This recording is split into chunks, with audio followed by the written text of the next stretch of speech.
これは物語の始まり何もない順調なことはないなんだまっそう諦めそうになったのどんなに投げたくなってどんな困難にあっても乗り越えてそれでもまだ夢は彼方輝いてまた立ち上がるよまた取り戻すよそうまたこの夢に向かい歩き出せる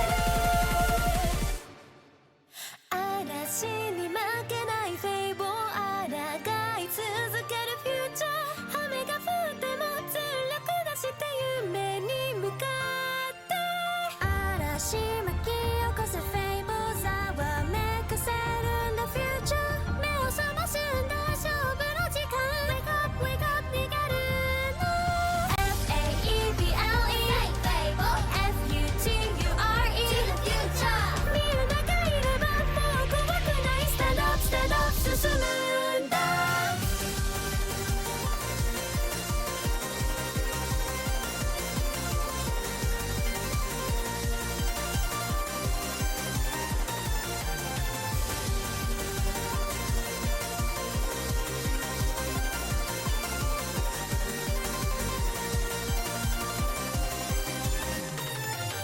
絶対諦めないフェイブル誰にも負けないフューチャーみんな揃って全力出して夢に向かって絶対くじけないぞフェイブル譲ることのないフューチャーみんなせーので声を出して Get up get up 叫ぶんだ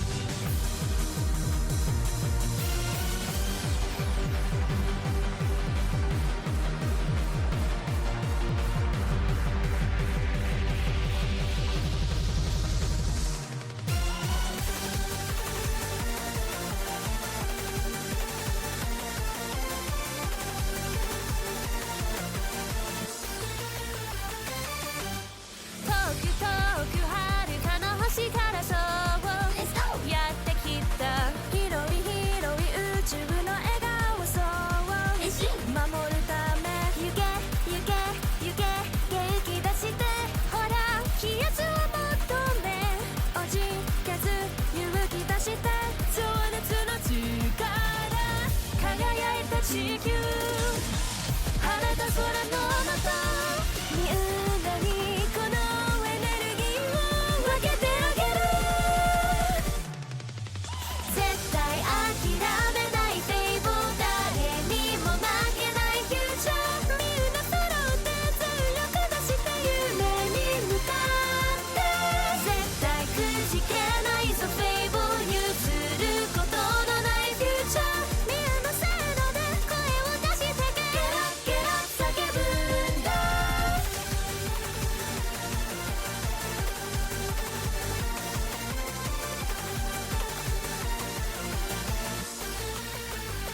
Hey, I'm Eggy Drago. I am the cream of the crop. I am the yolk on top. I'm a part-time video store clerk, a part-time brawler. Oh yeah, and a full-time human being.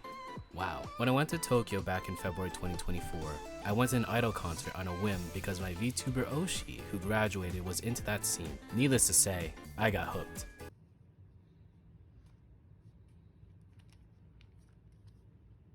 Yeah, I think we bought too many checkies. After talking to a few idols, I realized every single one of them has a story, be it why they chased this dream, their ups and downs, and even their future after all this. And that's what I'm here to do. Learn more about the idol culture, the various scenes around the world, and to give them a platform to tell their stories. Every idol has a dream and a story to tell. This is IDOLEYEZ.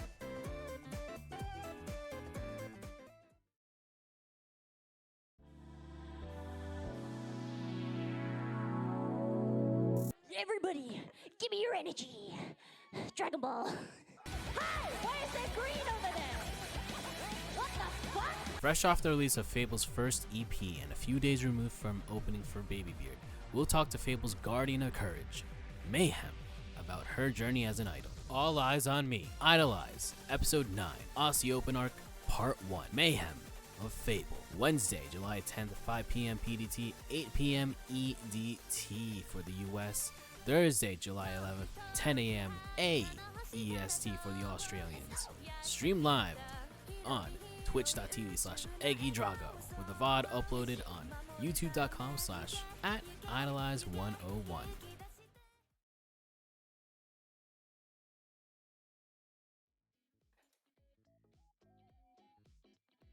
My mic's off. Hello. Wow. It's me. And Mayhem. But I am the cream of the crop. I am the yolk on top. I am mighty Eggy Drago. And we are here for IDOLEYZ Episode 9. And with our first guest of the Aussie Open Arc, it is the undefeated arm wrestling champion of Fable. They are an expert in Stardew Valley. They love Mulatang or whatever. This is Mayhem, and your webcam feed is all right now. All right, it's good. It's good. We're good. Cuts out so quickly. I gotta watch that. But yes, Mayhem, how are you? I'm doing good. How are you, Eggy Drago? I am doing swell. First guest of the Aussie Open Arc, where we interview Australian idols for the next month and some change, but you're on IDOLEYZ. Let's go. I'm on IDOLEYZ. You're on IDOLEYZ. But first, like always, for the first part of every IDOLEYZ interview, we go back to the past and ask who or what got you into the past, not to the past, not to the future. Ooh. Not yet. Not yet. Who or what got you into idol culture / J-pop culture? Where I thought my roots were, I would say Love Live. So like my brother was really into Love Live School Idol Festival, and so I watched it. I was like, ooh, shapes and colors. So I started like playing the game as well, watched the anime, fell in love with it, la-di-da. That's where it really like, I was like, fuck yeah, idols. Who's your favorite? But Hanayo. Oh wow. Hanayo. Like no one, well, I've never heard like anyone say Hanayo as their favorite. It's usually like Maki or Umi or Ellie or Nico.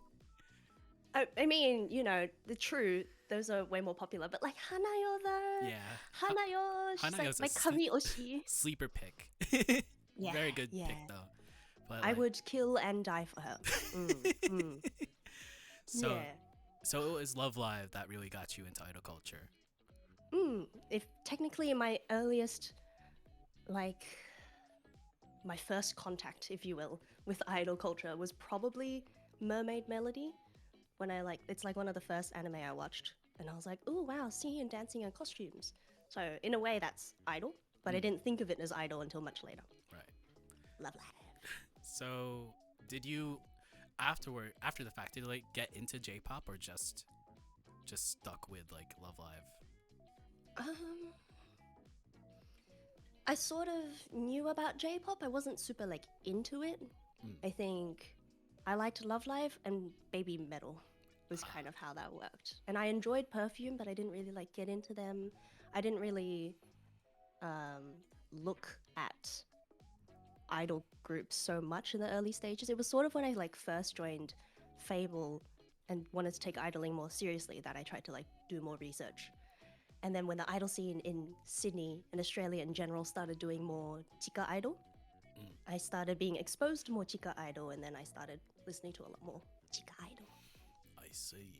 So even before like becoming an idol, like what really made you like go like, I want to be an idol? Wake up one day and be like, I want to be an idol. Well, it's Here's the thing. For a long time, I was really resistant to being an idol. Really? Because my concept of idol in the early stages was really specific and a bit warped. I was like, oh yeah, an idol is part of an agency or part of a company Oh. and needs to sell an image that isn't, for a lot of people is genuine, but for a lot of people is not genuine. And so my idea of idol, because I was also like, idol, it means that people look up to you. That means you're better than other people or something. I was a little bit like, if I want to be an idol, I need to have my own definition of what idol means to me.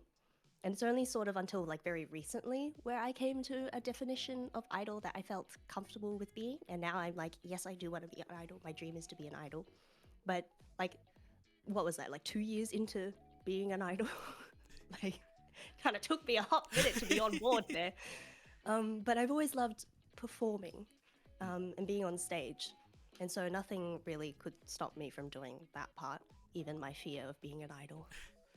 Prior to like becoming an idol, did you have like any experience with like dance classes, with like choir, singing classes? Like that's like a usual question I ask because like most people just start ground up with like no experience at all. Yeah, I had. There's the experience I would tell you if I was trying to sell myself on a resume, but do I think that experience counts for much and like gave me many applicable skills in my idol career? Not really. But in high school, I was in the school choir, but it's extremely different because you're with a bunch of people, first of all. So like, well, I guess maybe if you're in AKB48 or something, you similarly have a bunch of people on stage, but like it's also like just singing, it's not singing and dancing. The techniques you learn are completely different, and I've had to unlearn a lot of the choir techniques, singing techniques that I knew about. Naya being like, no, you need to sound unique, and choir's like, submit to the masses. So it was a very different style. If anything, choir like nerfed me a bit because I had to unlearn everything. Right. And I like in primary school you do like dancing kinda, but it's not like real dancing. It's like heel toe, heel and toe, slide, slide. Very But I basic. really love that. You know, like the Macarena, the Nutbush, things that everyone does. And so I started doing K-pop dancing in high school, early high school. And I took K-pop dance classes. And from there, I got like showcase opportunities and like performance opportunities. It turns out that those K-pop people were also really into J-pop, and I was like, my people. And so we started performing at like conventions and like Japanese festivals and stuff. And from there, I sort of built up performance experience and experience dancing with the group, teamwork and all that. That experience was really applicable to Idol, and I think really shaped how I think about performing and dancing as well. So it was like covering like Otherwise, dancing is like self-taught, I'd say. so you did like you covered J-pop and K-pop that pretty much like did improve your performance skills on stage, but like was FAEBLE your first outing as an idol technically? Technically, the deep lore is that before I joined FAEBLE, I did a solo guest slot at Sunny's second birthday live. Sunny, the pink member of FAEBLE. In chat. In chat. Shout out Sunny.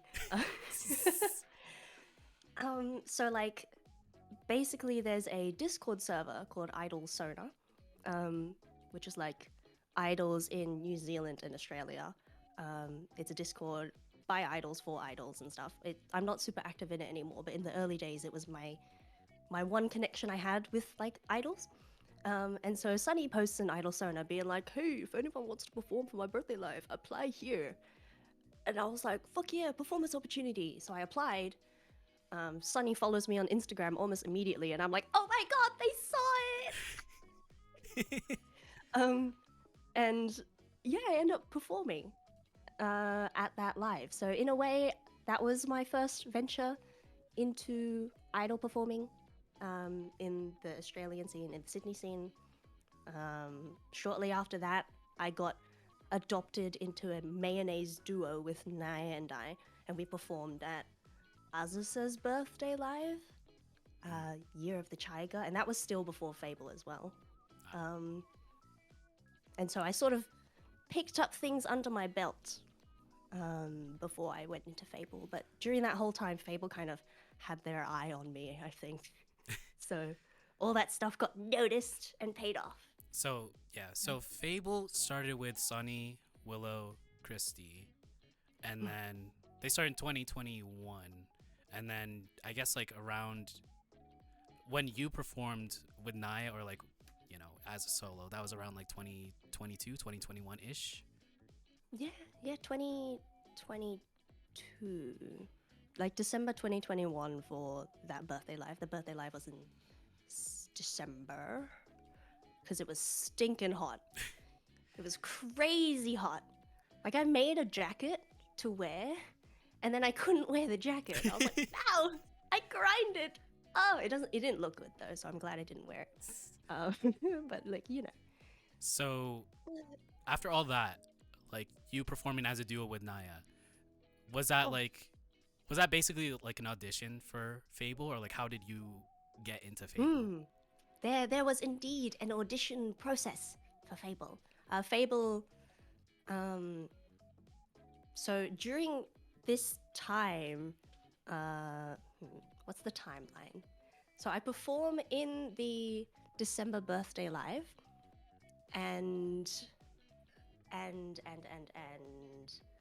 during this time there also happened to be K-pop Summit, which is where Sunny, Naya, Lace of Noxia, and I, the four of us formed a unit to perform at K-pop Summit. And so during this time, Fable suddenly posts, bam, opening auditions, looking for new members. And it's kind of like, whoa, damn, that's crazy. And for the longest time, I was like, not sure if I wanted to audition or not. Like, this was still in my phase where I like didn't really want to be what I thought was an idol at the time.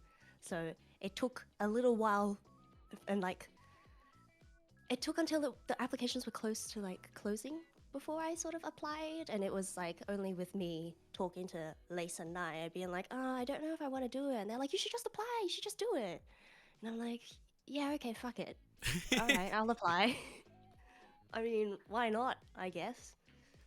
So then I auditioned. There was an audition process, like an in-person audition.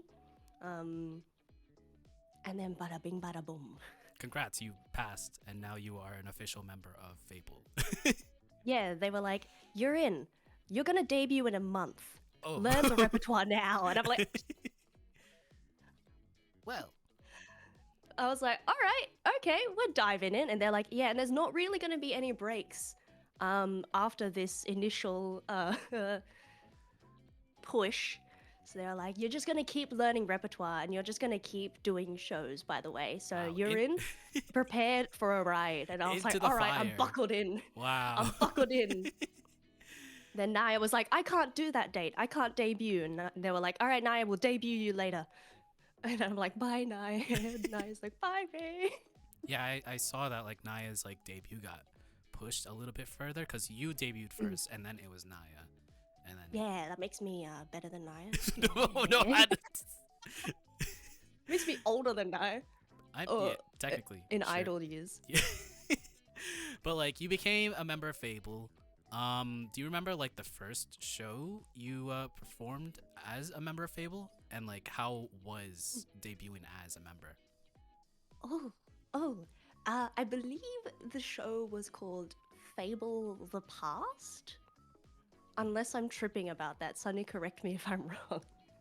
But like it was definitely a really interesting experience and a really good learning experience for everybody. Because I think Fable was sort of getting into the groove of doing in-person lives at that stage because we were sort of fresh out of COVID.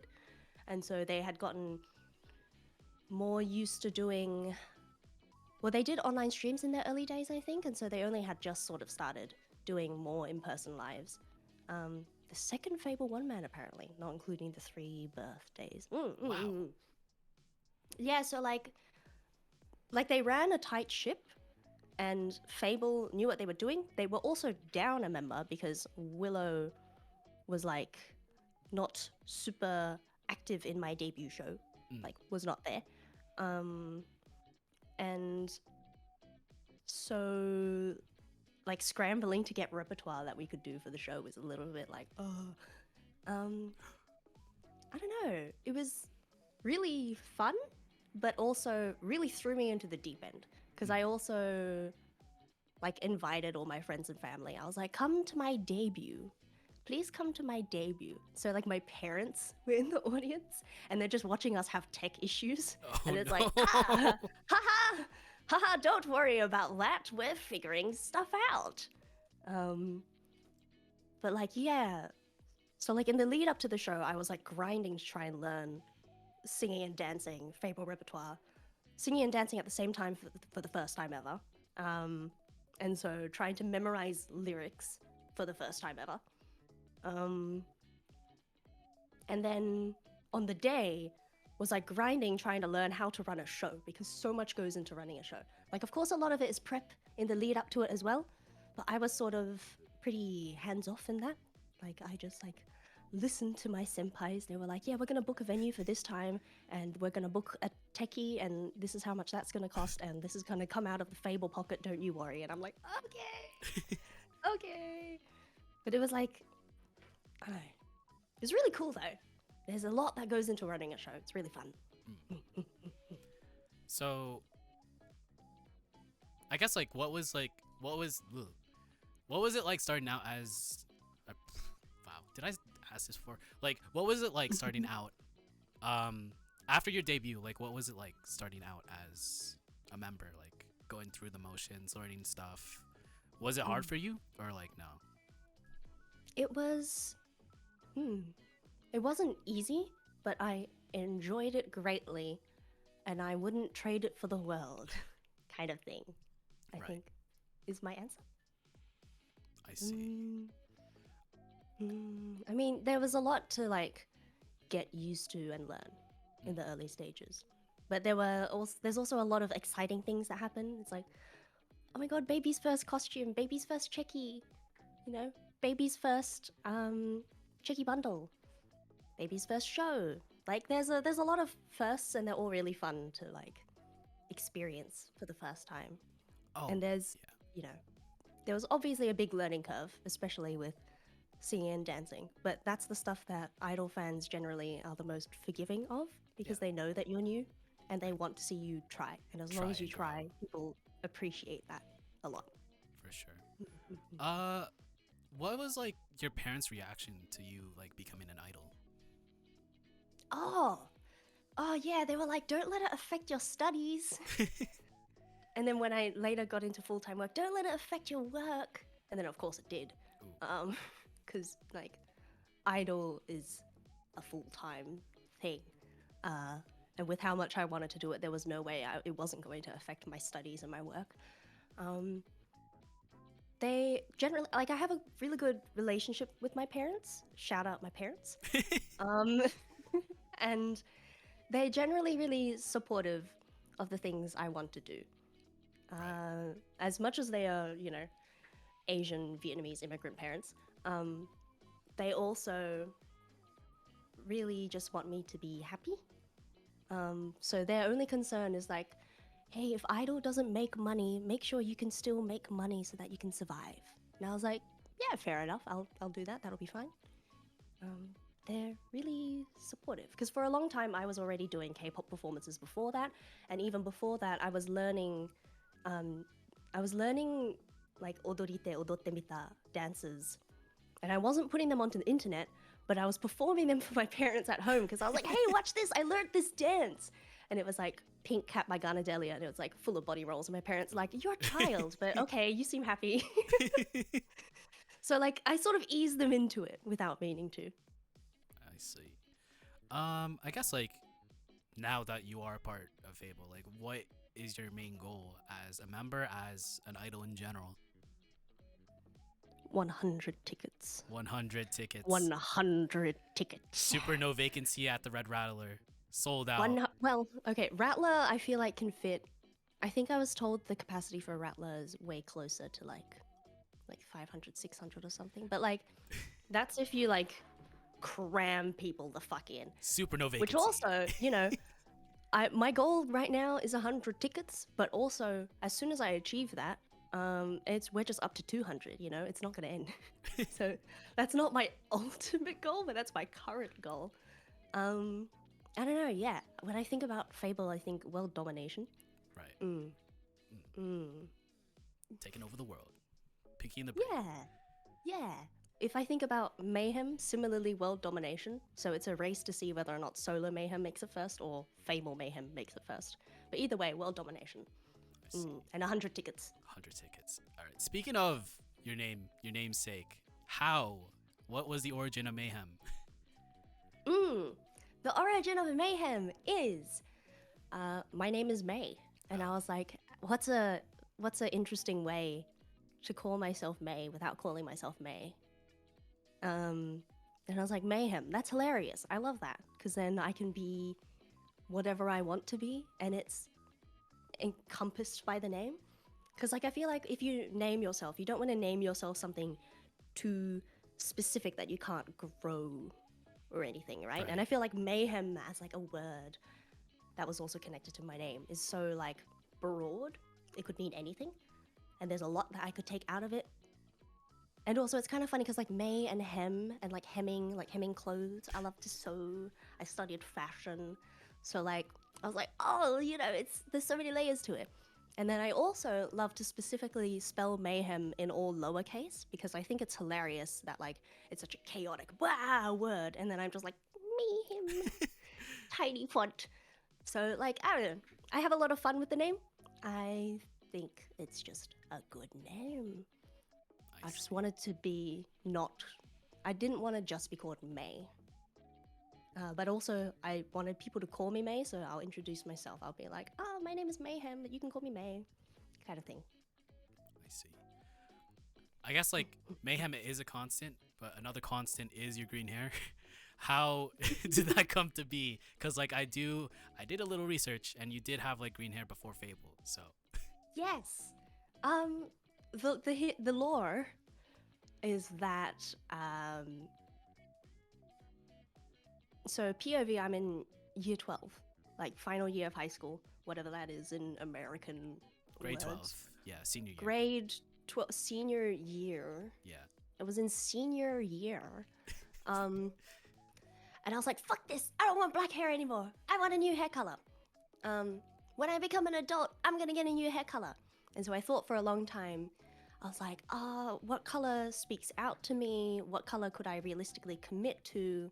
And I thought about this for a long time. It was not an impulse decision. And so as soon as I do one of my last exams, I was going to wait until I finished all of my final exams and then do my hair. And then I was like, fuck it, I can't take it anymore. So after like 1 or 2 exams, I went to the salon, got my hair turned green, and I've never turned back since. So I can't tell you how long that was, or I'll reveal my age. It's totally fine. I guess like outside of like idol shows, do you get any comments about the green hair? Oh yeah. Yeah, like if I don't style it, people generally they like double glance, but then they look away and they you know, mind their business. They don't pay any attention to me or anything. But if I've styled it, if I'm a little dressed up, if I look sort of presentable, generally I get a lot more comments. A lot of people like to just be like, I love your hair, and I'm like, thank you, and we just like part ways. A lot of people are just like, I love the green, and like, thank you. Generally no one's ever said anything bad, but it's also the kind of thing where they're all saying nice things, but do they mean it? I don't know. I'm gonna take it at face value though, because it boosts my ego. And so I do get a lot of comments, but generally everyone's really positive about it when they say something. So yeah, people fuck with the green. Well, I love the green. That's why I think like the first time I saw Fable, I thought you were the green member because you had green hair. Oh, I mean, understandably, but like, You know, you were wearing red, I know, but like also in that intro, there was that clip of like someone with a green pen There were light. multiple people with the green pen lights. There was a gang of them. They like were sitting on there's like couches in the Red Rattler. They were sitting on the couches, and when my solo comes up, they stand up and like turn all their pen lights green, and they're like, "Dad!" I'm like, "What the fuck?" It's green hair, you know. And those people are like fans of me as well. I was like, "What the fuck?" So they just This wanted is bullying. they just wanted to like screw with you. Yeah, but I find that Mayhem fans tend to like to do that. I guess I invite it with my character. People like to either fuck with me or bully me. And I respond in a way that apparently encourages it. So, you know, we have fun over here. It's fine. So, as a member of Fable, you do like perform. I want to say like, oh man, like every other, no, not every one, bi-weekly, maybe like 2-3 shows a month. But like, how often do you do gigs? You on average? Look, if you're gonna say average, you've activated my math brain. Let me bring out the Fable archives. Alright. Let's fucking go. Okay, hold on. So, we have done. How many have I done? This is the number. I'm gonna get the total number of shows that I've ever done, kinda, as Fable, and then I'm going to divide that by 2 for 2 years, and we're gonna get my yearly average from there. All right. All right. Okay. 1, 2, 3, 4, 5, 6, 7. Not 7. It's not 7, 8, 9, 10, 11, 12. Not 12. 12, 13, 14, 15, 16, 17, 18, 19, 20, 21, 22, 23, 24, 25, 26, 27, 28, 29, 30, 31, 32, 33, 34, 35, 36, 37. We are now up to this year. 37, 38, 39, 40, 41, 42, 43, 44, 45, 46, 47, 48, 49, 50, 51, 52, 53. We are currently at 53 with a bunch more lined up that haven't happened yet. Yeah. 53! I've done 53 shows ever as Fable. That's Over a 2 lot. years. That's pretty good. Ish. Ish. So that's like, yeah, on average as a whole, a show every second week. Do you think Kinda? that's? And of course, it's not that regular, but like, yeah. Like with like JP idols or JP Chica idols, they do like 5 shows a week, 5-6 shows a week. If they're like pre-debut, like all like 7 days booked, but like it's very interesting to like hear like, you know, the Sydney scene, like their gig schedule. I feel like this is sort of the limit of the scene here. If you did shows, like if you do shows too often, the fans Get tired. the fan base is so small.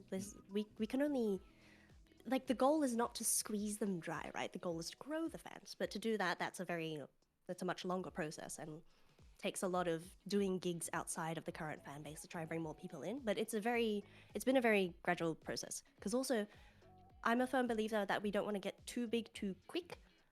Not to say like I'm gatekeeping or anything, but like I feel like if we go viral, we're a lot more likely to get really negative attention or to get a lot of really bad eggs, if you will.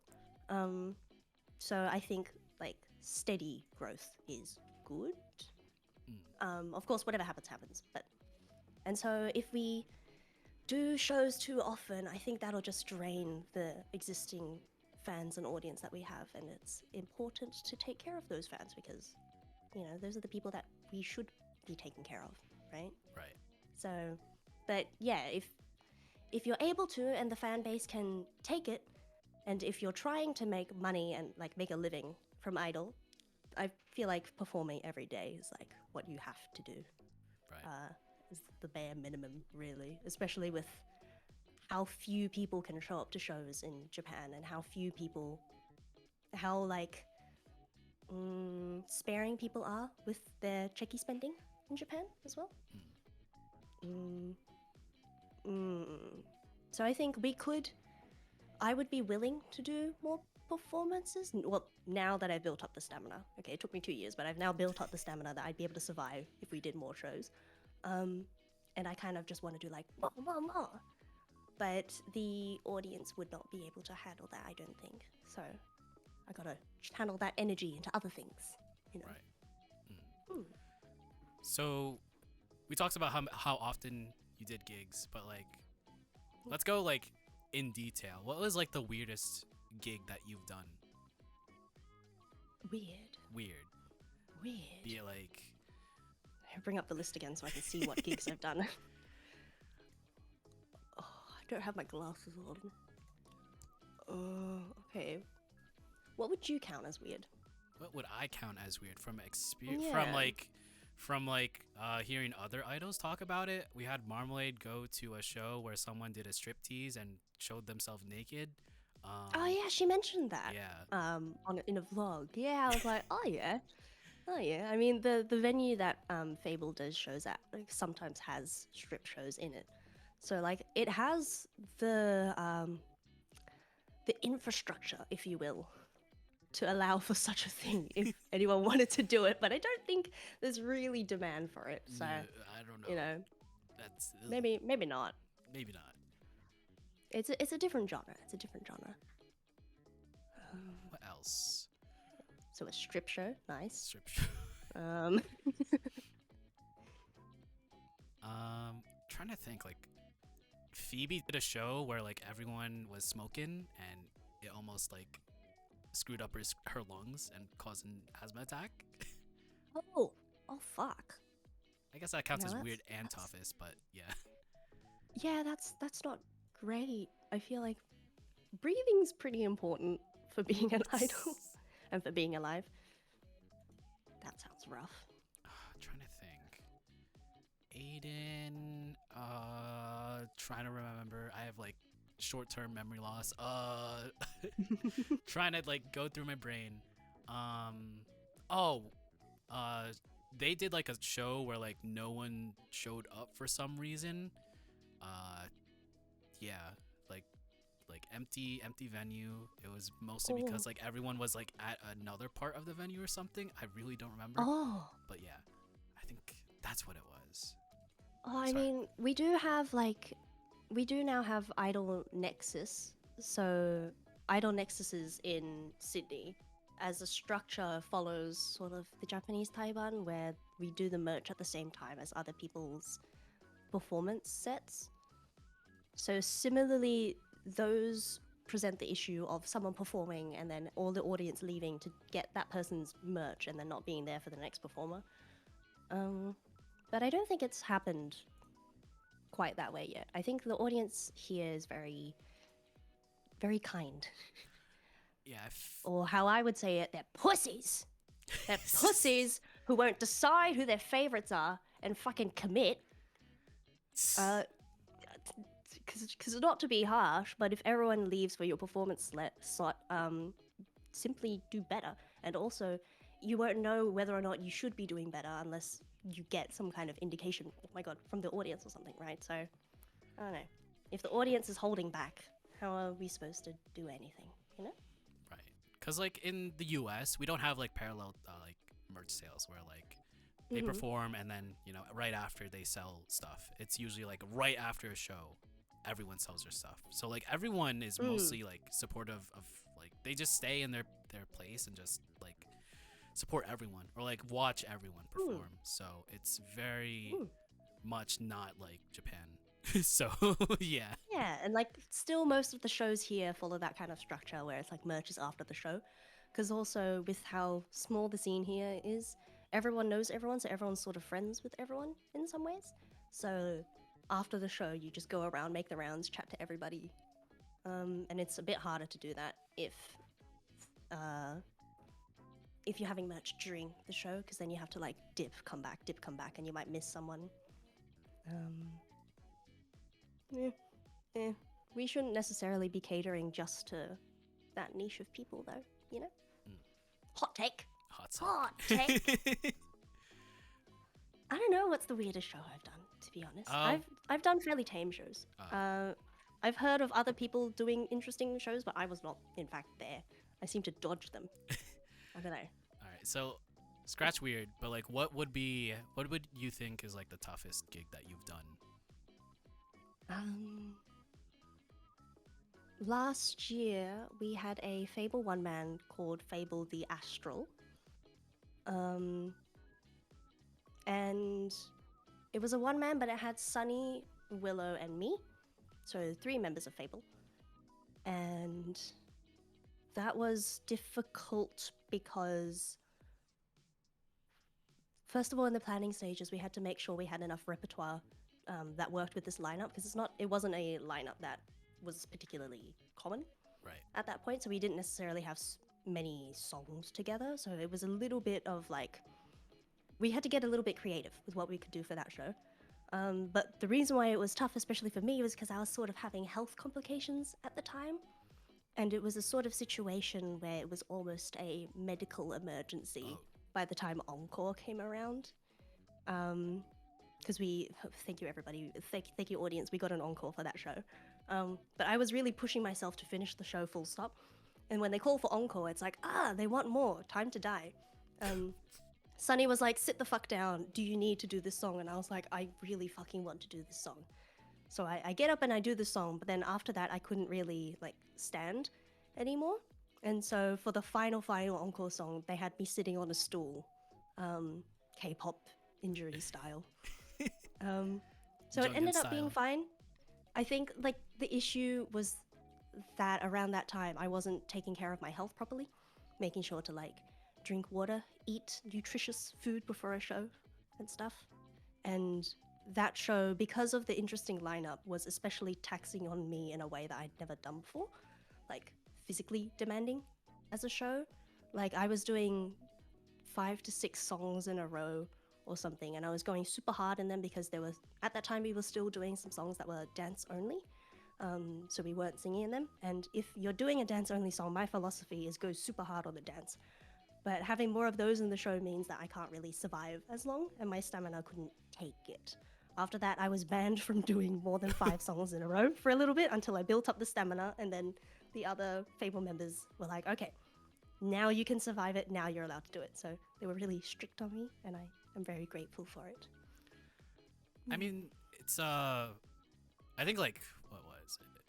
3rd anniversary, Naya got like injured and then oh fuck, sat on a chair. Fucking trooper. It's not the first time we've had someone on a chair. Right. Fun fact. During our song, well, not our song, but during Clouds Across the Moon by Passcode, Naya stacks it, absolutely destroys her own ankle. Be much cooler if she destroyed someone else's ankle, but alas. And like, if you look really closely, the pain in her eyes, ooh, but the smile did not waver. And I think that's super fucking cool of her. What a story, you know? Like, she's still sort of recovering from the ankle because she's not been able to properly rest because we still have performances. And she's been taking it easy, but obviously if we're still using the ankle, then it takes longer to recover. And so we're doing our best to take care of ourselves, but also sometimes you just stack it. Sometimes you just eat shit and you gotta just keep going, right. you know? Gotta carry that weight. I guess like now Fable's like just a trio. Originally it was also a trio, which added you and Naya, and then 2 members graduated, Christy and Willow. What was it like? What was it like when 2 of those members graduated? What was your thought process for that? It was definitely a whole ass grieving process, both times. With Christy's graduation, which was the first one that happened, it was really hard to try and stay positive. during that time, because I'm sort of naturally an anxious person, so my brain tends to lean towards negativity, and it's taken a lot of years of hard training to try and rewire my brain so that I can think more positively. I've beaten the shit out of the negativity in my brain, essentially, if anyone wanted to know how I did it. But, like, it was really difficult for me. Well, difficult for everyone, of course, but I'm talking about me right now, okay? For when Christy graduated, it felt like the Fable dream that I signed up for and the Fable family that I signed up for was disappearing. Really? Like, I joined Fable knowing it would become 5, and when I auditioned for Fable, because as much as I was like, yeah, fuck it, I'll audition, I also seriously, like, resolved myself to be in Fable for as long as it would go for. I was like, if Fable goes for 10 years, I will go for 10 years. So, like, I was like, fuck it, I'll go, but also I will commit to this. And I will take it to where it goes. So when Christy leaves, it's like, okay, pivot. We pivot real fast. We got to figure out, okay, what is Fable and what is Fable going to be from here on out? And of course, losing Christy in that specific way where she was leaving the state and moving away, it was like, oh, I'm losing a friend. Like, I'm losing someone who raised me, essentially. Like, I joined Fable as, like, the baby of the group, because I was, like, the youngest by a fair margin. And so the members of Fable, like, almost literally raised me. And I treat them as, like, my older siblings, my older sisters. And so losing one of them was like, oh no. And so, you know, when Quimpy, when Christy graduated, I at the time, I don't really cry in front of people at that time. Now I sort of do. Maybe that one, like, broke the dam or something. But, like, at Christie's Live, I had invited some of my friends to come see it because I knew it would be a very big show. It would be the last 5-man Fable show. And there was a speech section. I bawled on the stage. I never do that in front of people. As a crier, I was always someone who would, like, find somewhere quiet and private to cry. But that time, I couldn't hold it in because I was losing Christy and I was losing what I knew Fable to be at that time. It was kind of like, oh, I wanted to be in an idol group for 10 years with 5 members, and we're gonna lose one of the core members. And then, you know, stages of grief. Step 2, what the fuck? Hey, get back here! Oi! You know, I went through all the grieving steps. Then I had to do it again for Willow. But also, for Willow's graduation, that one took a lot more time. There was a lot more time behind the scenes where it was already in discussion. And so a lot of the grieving happened before the live, because Christy's graduation sort of happened, like, really fast. She was like, I'm gonna move, I gotta graduate. And we're like, you're gonna what?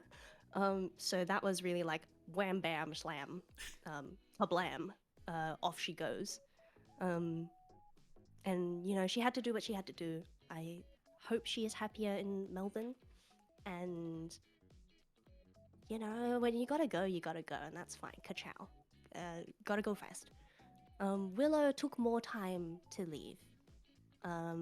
So there were 2 very different graduation experiences, both extremely painful and excruciating, because with each step it felt like I was getting further and further away from the Fable that I initially wanted anyway. And I think we've succeeded in creating a Fable that we want to be with who we have.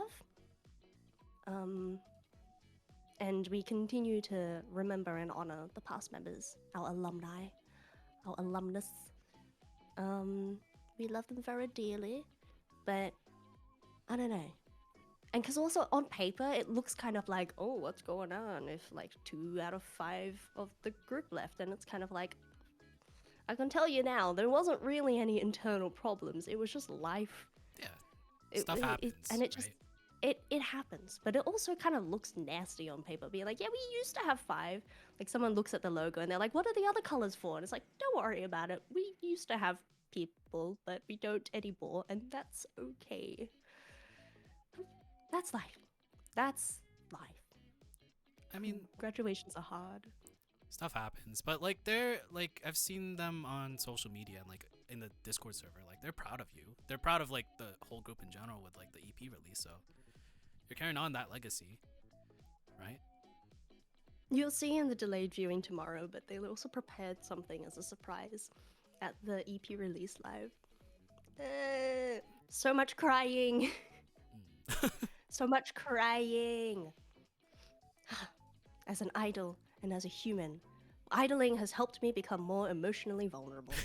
Isn't that nice? Isn't that nice? I mean, as Genuinely though, that's lovely. as a fan, also like I guess I can be a little bit more emotional. I guess like it's weird, but like even before like being an idol fan, like I was very stoic, kind of still am. But, like afterwards, I can like I feel like I can show a little bit more emotion. But yeah, I can feel that too. Yeah.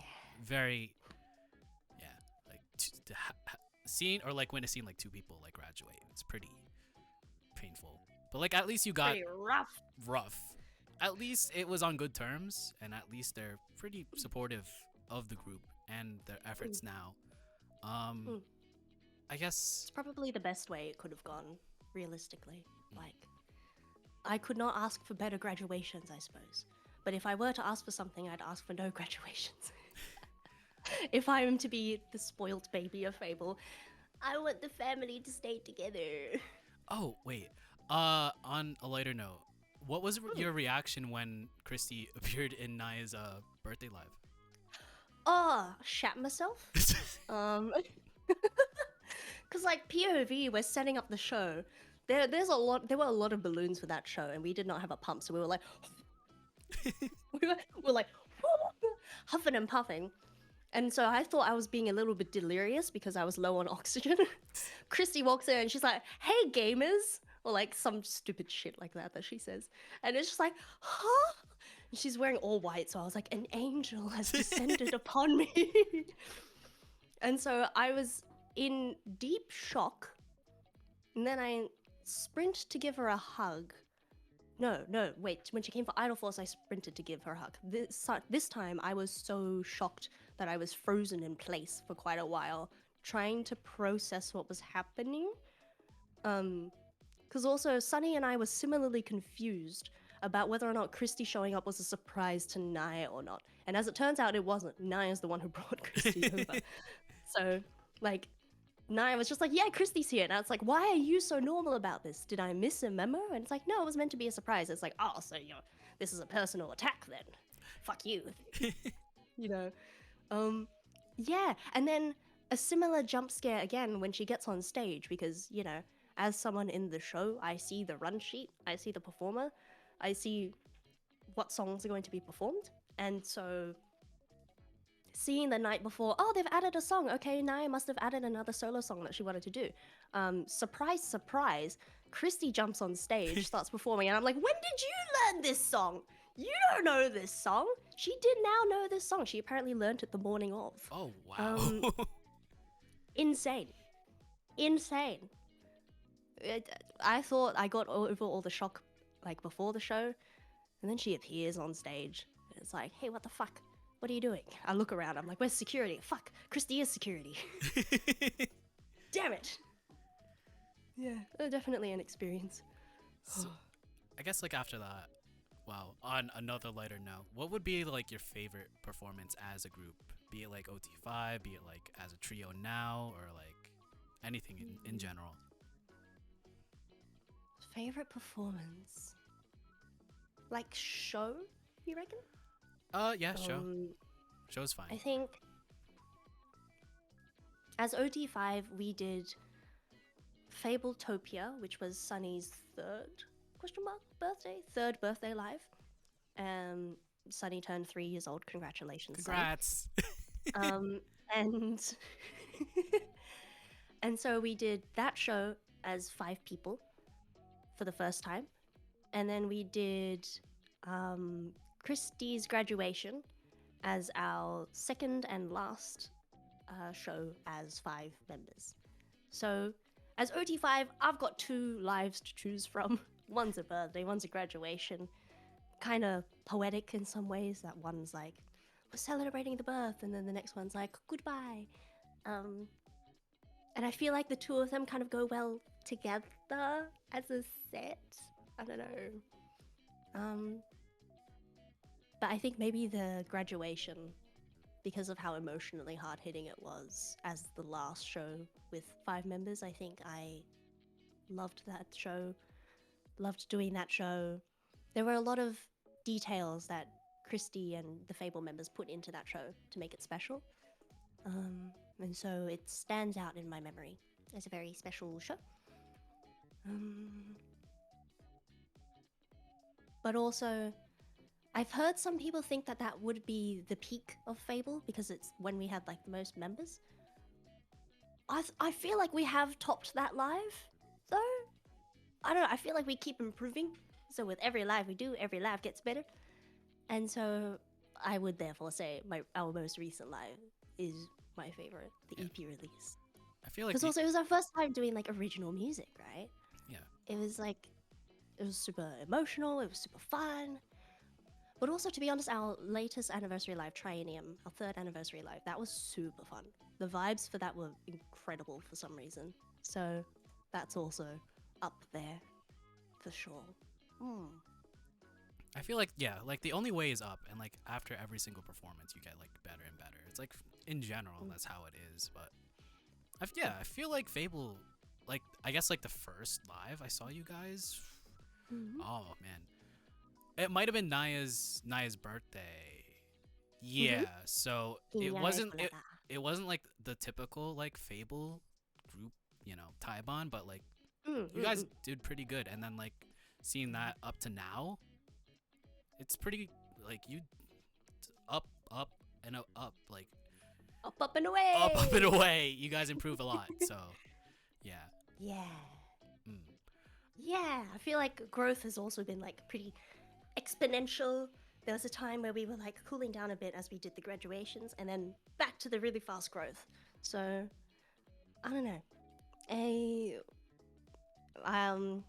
Not to bring up Snoop Dogg's affirmations, but I get better every single day. Like I live by that, you know? Do you know his affirmations? No. That was Oh my god. That was a deep cut. Snoop Dogg affirmations, okay? It's a full song. They're all really good. Affirmations lyrics. Okay. Let me just read them out real quick. Okay. There is no one better to be than myself. Today is going to be an amazing day. Right. My feelings matter. I get better every single day. I choose to feel happy. My family loves me so much. I feel like that one can be taken out though, to be honest, because like family is a complicated thing, and sometimes you don't fuck with that. But I care about others, and I learn from my mistakes. Fantastic affirmations. Right. Just live your life following Snoop Dogg. You know. Fantastic. 10 out of 10. Kids Hits Volume 1, featured artist Snoop Dogg, artist Doggyland. And the bass line's pretty funky. The bass line's pretty funky. I do recommend it. Just like it's groovy. I don't know. Getting back on track. It's been a few weeks since you opened for BABYBEARD, world famous BABYBEARD, formerly of Lady Baby, I think. I definitely did my research. How did that come to be? How did you guys get booked for as an opener? So step 1, BABYBEARD gets announced as going on tour in Australia. Everyone's group chats blow up. Everyone retweets, reposts. Everyone's like, holy shit, BABYBEARD's coming to Australia. Some people are like, we shouldn't be that surprised, he's Australian. It's like, shut the fuck up, we don't get nice things over here, okay? We're gonna celebrate. And then part 2, Highfest, the company that ran the tour, then goes like, hey, we're looking for local openers to like open locally for BABYBEARD. Apply here. And so all the idols are like, get in, get the fuck in. Everyone shut the fuck up, we're applying. And so everyone's like, scrambling for videos and stuff. We get messages from people being like, hey, we performed at your Taiwan Idol Force and we have this specific performance we want to submit for BABYBEARD. Can we get the footage? And it's like, yeah, go, take all the footage, take what you need. Everybody run! And so everyone's like applying.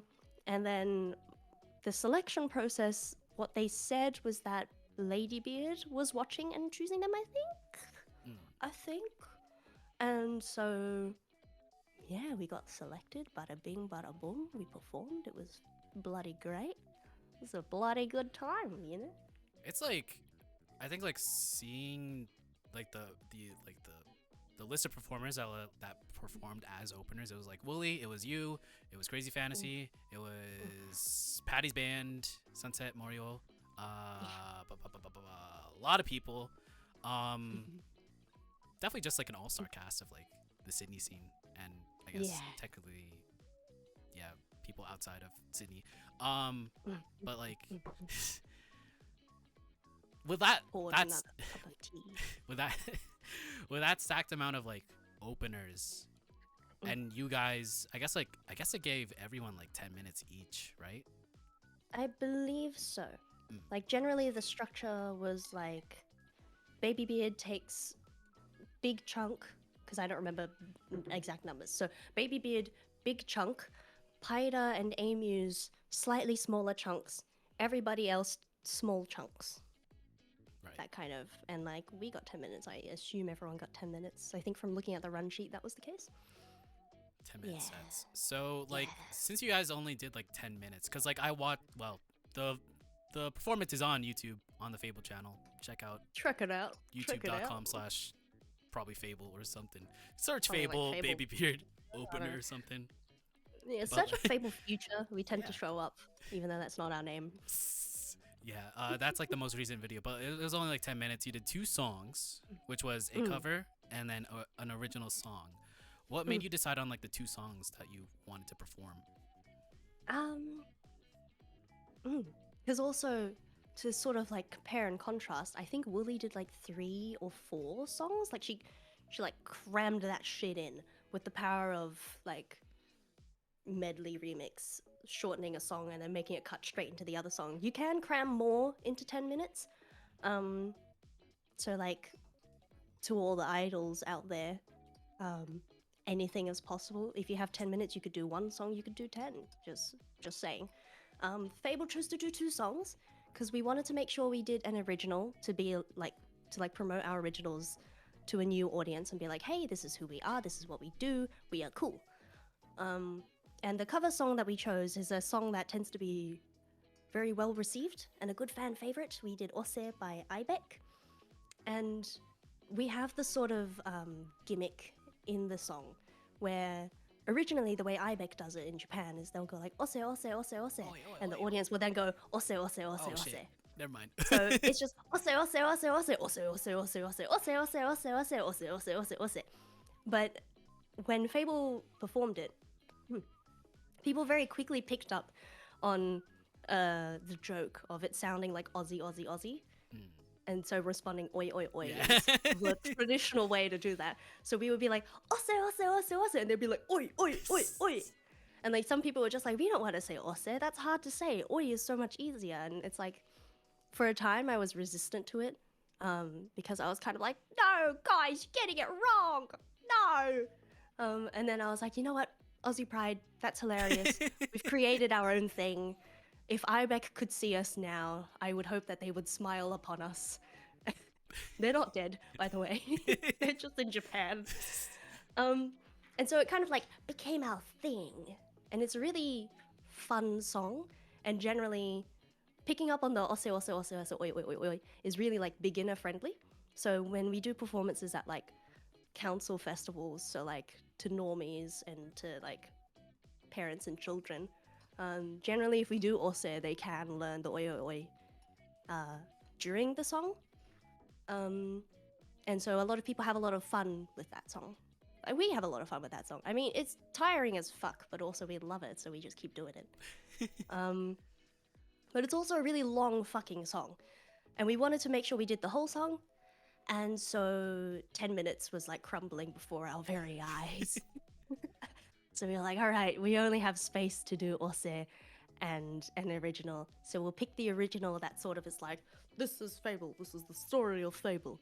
So we did Akiramenai Future, because also in that song we like spell Fable. So it's like, oh, that'll be nice. Maybe people can learn to like spell our name and then we can promote ourselves in the song. Yeah. And like starting with Ose so that people get warmed up, can have fun, can like us, and then introducing who we are. That's sort of the flow of the set list. Let's see. I guess like looking at the crowd for the BABYBEARD set, did you see any familiar faces, or was it like just people that were just there for BABYBEARD? For the day that we went, almost everyone was a familiar face. Oh. We showed up and it was like a Taiban. It was kind of like, oh, hey guys, we're at a new venue today for some reason. Damn, that's crazy. Yeah. And also there'll be no Checky for this show. Damn, that's crazy. Yeah, a lot of familiar face. It was really fun to see everyone in a different context as well. And to not have as much pressure of like running the show or like being places. Because as openers, the amount of pressure that is put on you for the show and the tour as a whole is very small.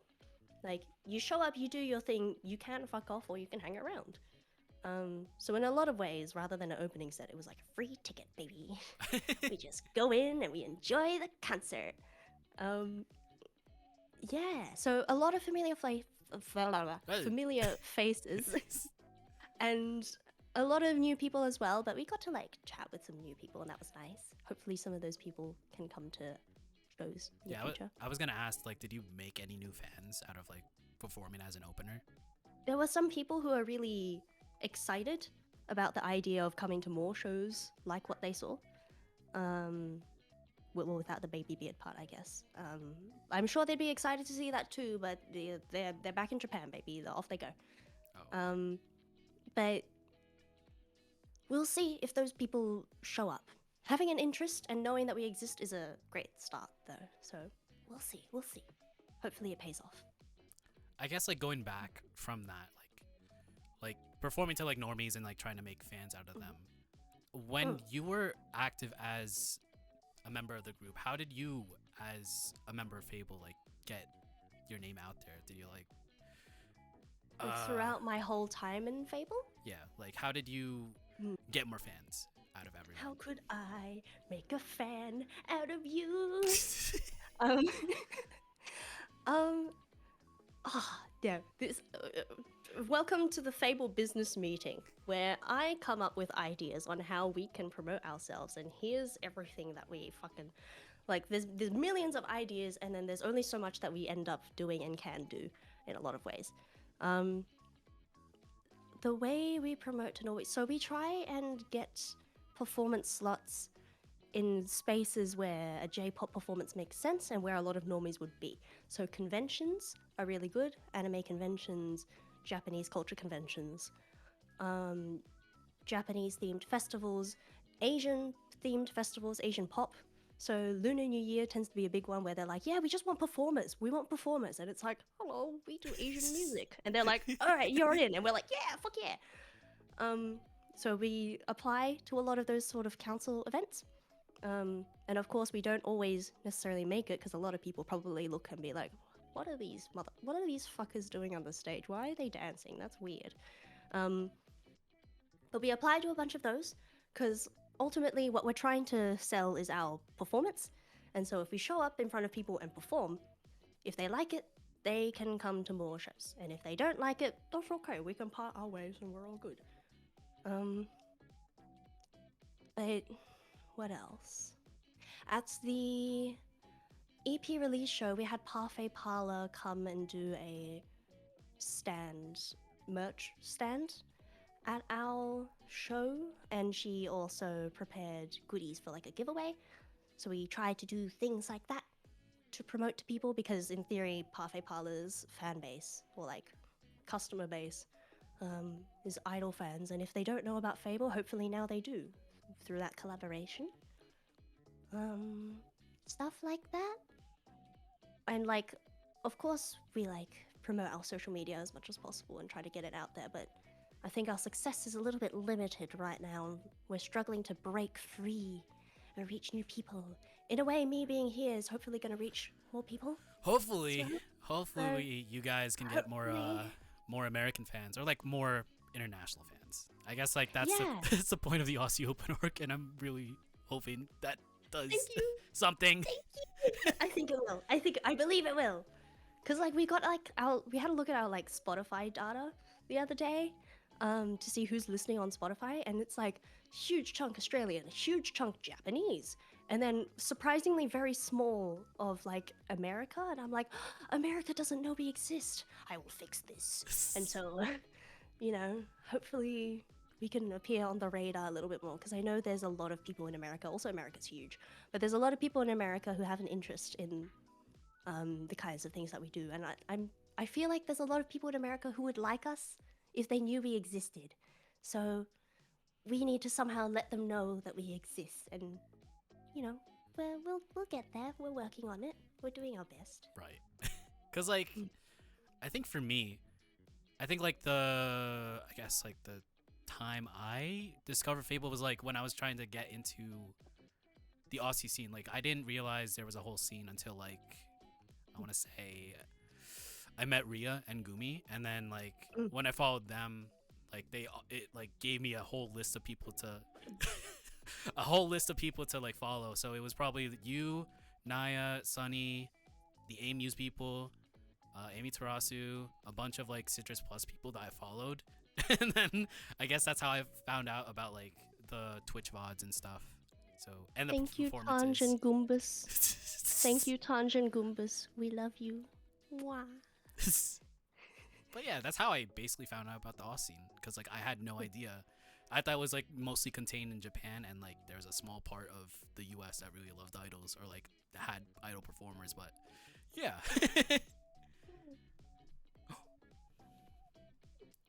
Wow. Goombas! Yeah! And Tanj is Wow. Sorry, I was like really big fans of them before I was an idol as well, by the way. So similarly, Ria and Gumi, very important to me as well. And the fact that they know who I am every day has me like thanking the Lord. Thanking all the gods out there. I'm like, oh, I've been noticed. It's really strange being an idol fan and then becoming an idol. And all these idols are like, yeah, you're just an idol. And I'm like, I'm a what? You're a wizard, Harry. A what? But, well, yeah. So that's how I discovered like the Aussie scene. And then like, here we are now, where I'm interviewing Aussie idols. Here we are. Here we are, full circle. I guess like, all right, let's go back on topic. Like, I guess the most current thing that you've done right now, you dropped your debut EP with Fable to the Future, that released a few weeks back. When did the group like first decide they wanted to make original music? As soon as we knew we could. As soon as it was like, oh, that's a thing people can do? Yeah, fuck it, we want to do that. So probably like from the beginning of Fable, like, because that's around when people started in the scene doing original music more often. It became more of a common thing to do original music. Yeah, I don't know, just seeing that it was possible. And it doesn't always take seeing other people do it to know it's possible. Sometimes it's just like, hey, by the way, I searched up how much music producers cost, and actually we can afford that if we save up. Like, just as soon as we knew we could do it, we wanted to do it. And generally that's the trend with how Fable does things. Like Fable, before my time, I imagine what happened is that they saw people do shows and they were like, oh, that's possible, we want to do a show. And I feel like that's the idol spirit. You do the things you want to do, and if they're not possible, you make them possible. So original music, it's been a long time since we've wanted to do it. A bit less long since we started doing it, because we had to like save up money as much as possible, because it is quite an expensive venture if you want to do it at the scale that we did it. And we really wanted to prioritize quality and stuff. So it took a lot of performing, doing shows and taibans, and saving up money to try and get started with original music. I see. So like from concept to release, how long did production take for the EP? I believe technically the concept existed in Sunny's brain for years, because the original concept included all 5 members. And it was meant to be like 5 songs where each song showcases a different member, sort of, and therefore showcases different flavors. And then like there's a Google slide somewhere that has all that original concept, and it was called like the Guardian Project. And so like that has existed for a super long time, but from when we first started like contacting producers and trying to make it real, the whole process, I think the number I was given was like 6 months, 7 months, 6 months. It was a 6-month grind. But if I were to give advice to anyone else, to give yourself more time than that, because you know the Fable triangle is met with the other triangle of how to do projects, where you either need a lot of skill, a lot of time, or a lot of money. You need at least 2. You can't make do with just 1.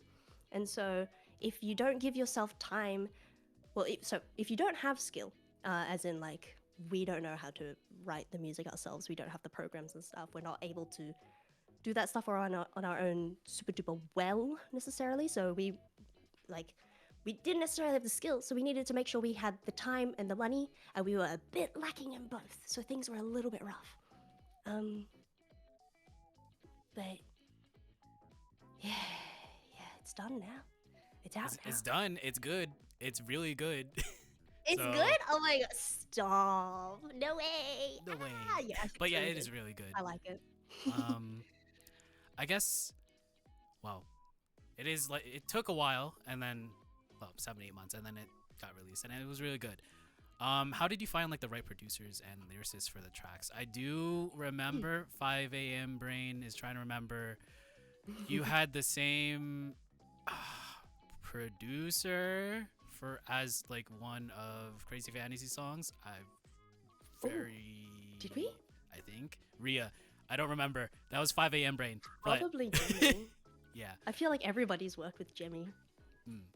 But yeah, how did you find the right people? Mizno. Oh, sorry. Tobbers McGee. Ms. Noma. Okay. Wrong producer, my bad. But yeah, so we sort of, in the case of Ms. No and Jemmy, we already knew those people because they've done songs with other idols and Australian idols already. So they were sort of on our radar, because as soon as we wanted to do original music, it was sort of like, what else? What have other people done?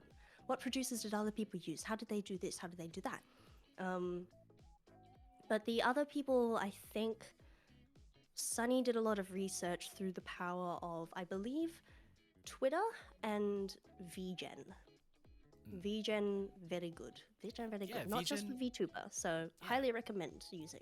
Definitely a lot of like lyricists, a lot of music producers. VGen is where I got this overlay. Shout out to, I don't remember your name. I have to look at my credits. Shout out to them anyway. Yeah, shout out to, what is their name? I don't remember. And I really need to reorganize my credit list, but shout out to you. But yeah, like VGen is really good. Can definitely confirm that VGen helped a lot with the EP process. A lot of people are needed to make an EP in the way that we did it anyway. The power of the internet brought us to all these people. Similarly, we also found Juju, our choreographer for 2 of the songs, through the power of the internet, because she had done choreography for other idols that we'd seen on the internet. So, you know, just keep an eye out and you find people. Interesting. FAEBLE as a group has like a lyricist credit for Guardian Anthem. Was it like your first time writing lyrics, or no? For me, yes, I get. Well, I mean, you know, I had my cringy high school phase where I was like, guys, we should start a band. Like talking to my friend group, it's just like, guys, I play the guitar, you play the guitar. That's a band. We're gonna start a band. And so we started trying to like write songs, but like those didn't turn into actual playable songs or anything. So I wrote lyrics. I didn't really use them. So in a way, I would say yes. For me, that was my first time writing lyrics. Sunny, I believe, has a lot of experience writing lyrics, to be honest. And Nae probably has experience writing lyrics. In what language, though, I couldn't tell you. Sunny says, yeah. So I think the other two members had, in general, they had a lot more experience than me in the things you need to make an EP. So like lyrics, songwriting, graphic design. The stuff that I could help with was on the production end, so I did my best there, like emailing manufacturers to make our stuff and stuff like that. But generally, I went into this EP pretty blind on what needed to be done. I was like, it's going to be harder than I think it's going to be, and then whatever I think that's going to be, it's going to be harder than that. So it was another situation where I was like, buckle in. Buckle up, buddy. We're going somewhere.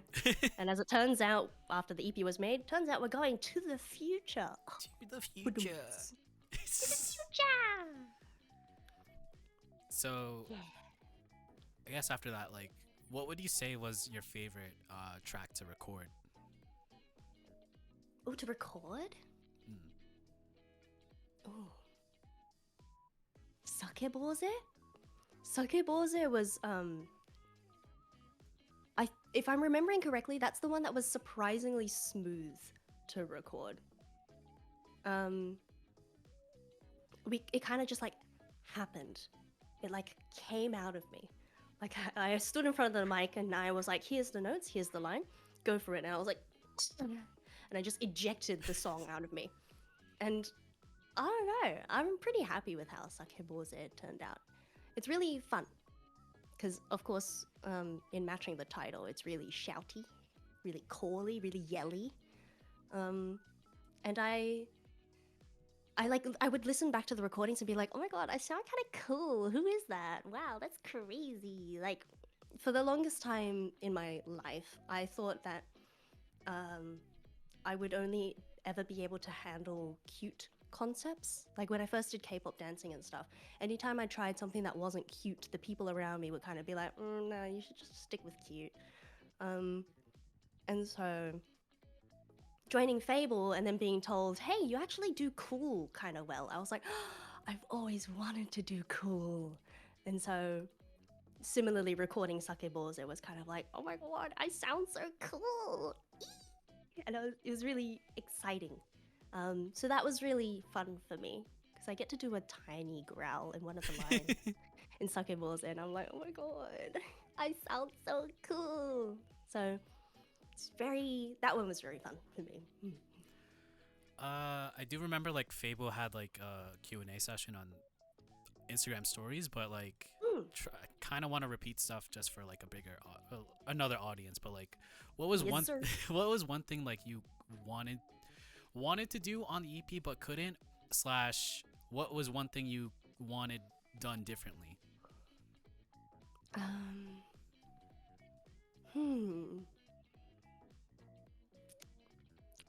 More time, more money.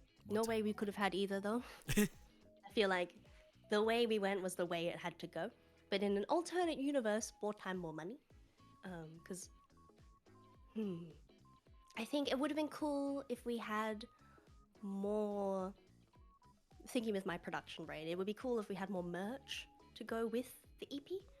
Because as much as there's an argument to, you got to make sure that the selection is small so that people want to be able to buy everything.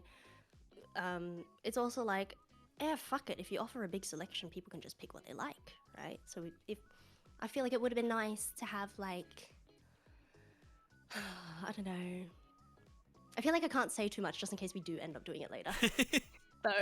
So wait, maybe I can't say exactly what we wanted to do, but maybe there were some things that we wanted to do and might be able to do later, but in an ideal world would have been nice if they were done at the same time as the rest of the release.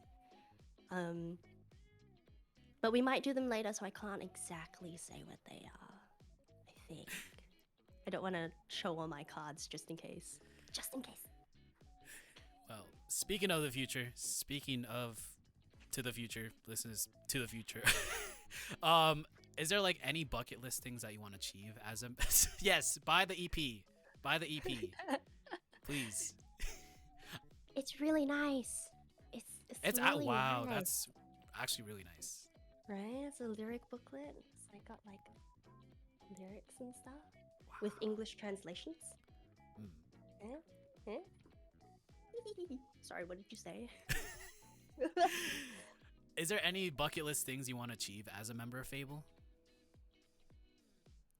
Bucket list. Other than like 100 tickets. Yeah, I was gonna say, like, I said that already, so Yeah. maybe I should think of something else for this one. Bucket list?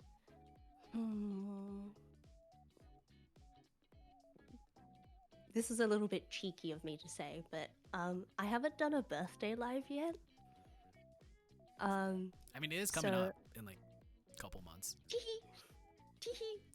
As a member of FAEBLE, I would like to do a birthday live.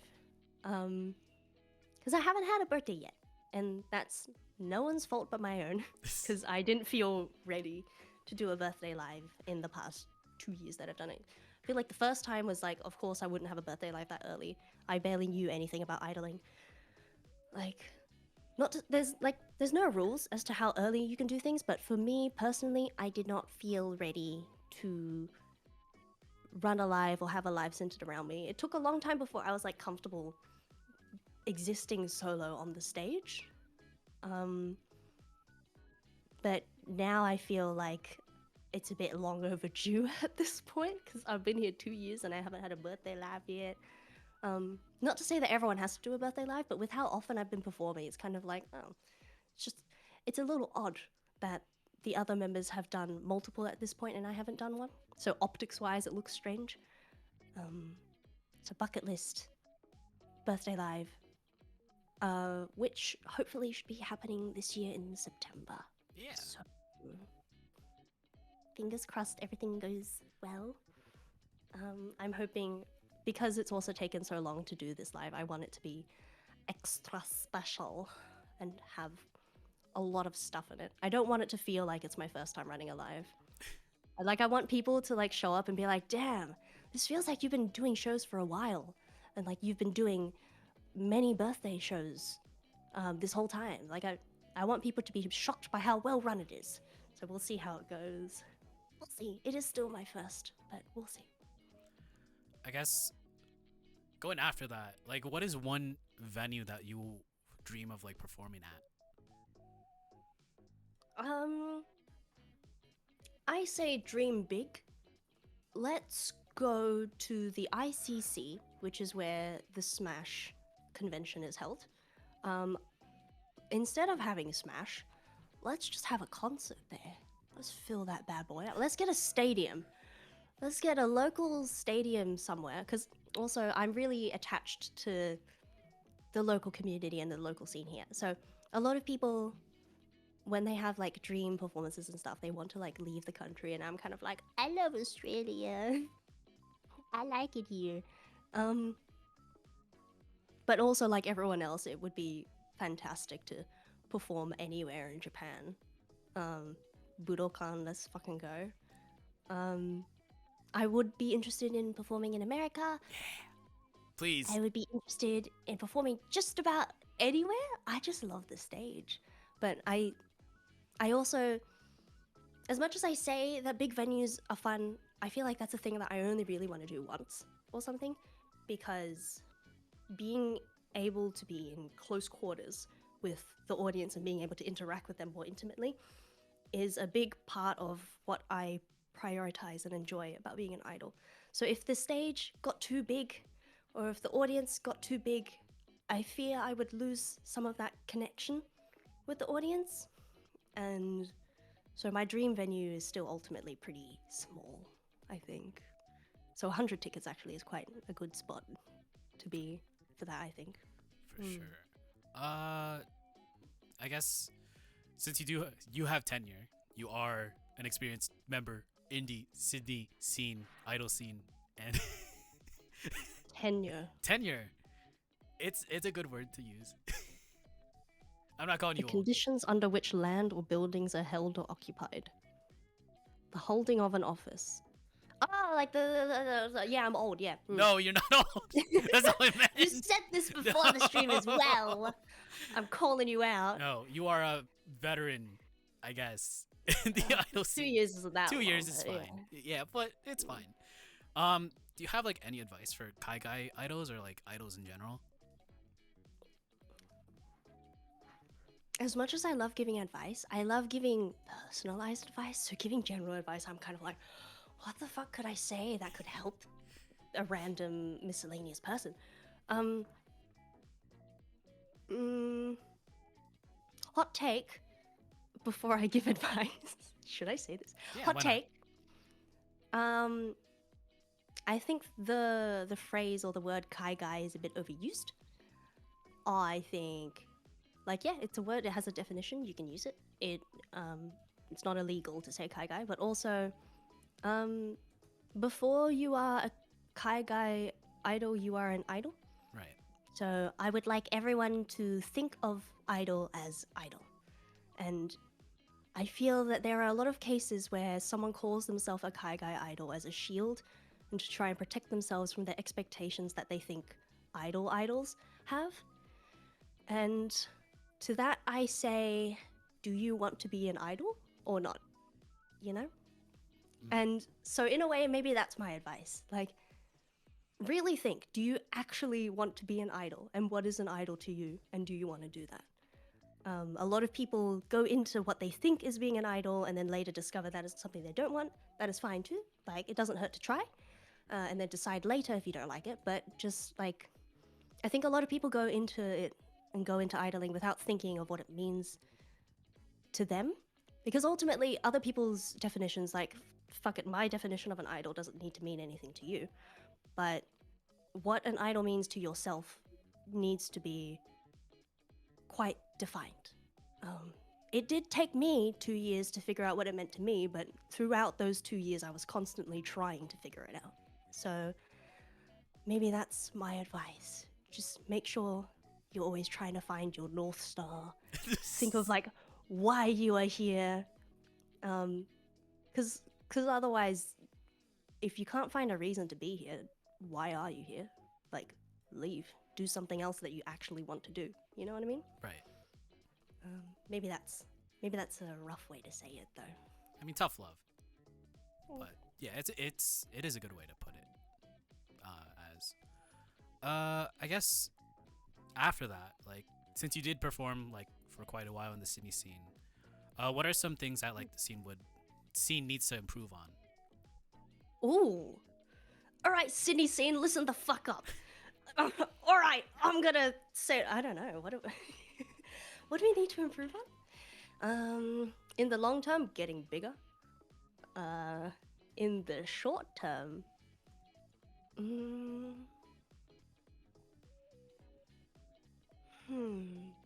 I mean, I learned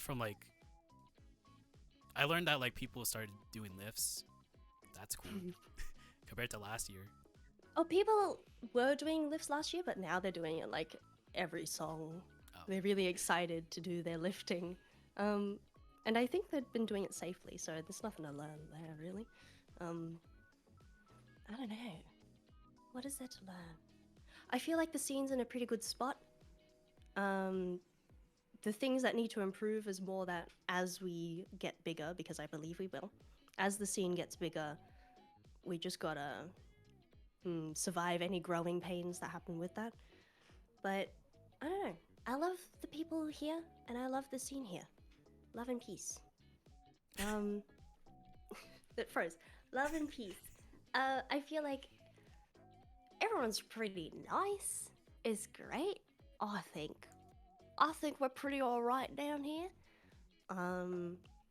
Like if I were to think of the scene holistically, I don't know if there are things we need to improve. We just need to get more of us because we're having such a good time. I'd hate to keep that from anyone, you know?